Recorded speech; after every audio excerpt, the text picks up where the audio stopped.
বিরোধী দল এবং সরকারি দল যদি যথোপযুক্তভাবে ফাংশন করে তখন সেই পার্লামেন্ট জনবান্ধব হয়, জন আকাঙ্ক্ষা পূরণে সফল হয়।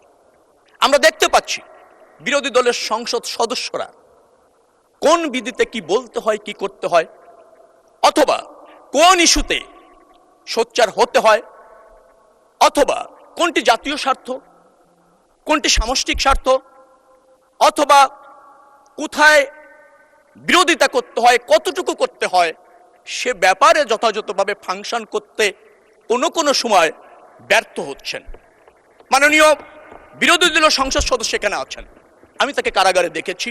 অত্যন্ত বিনয়ী মানুষ, অল্পভাষী মানুষ, পরিমিতিবোধ সম্পন্ন মানুষ, কিন্তু তিনি তাদের মেম্বার অফ পার্লামেন্ট সদস্যদেরকে যথাযথভাবে ফাংশন করতে কোথাও যেন বিচ্যুতি হচ্ছে বলে আমার কাছে মনে হয়েছে। মাননীয় স্পিকার, আমার কাছে এও মনে হয়েছে তিনি হয়তো অসত্য প্রকাশ করতে পারেন, যার ফলে সংসদ নেতার দায়িত্ব রয়েছে পুরা সংসদের স্বার্থে বিরোধী দলীয় নেতাদেরকে একটা কর্মশালা বা বিরোধী দলীয় সংসদ সদস্য যারা আছেন তাদেরকে আরেকটু শানিত করা, আরেকটু পরিপক্ক করা, কারণ তিনি তো সংসদের নেতা।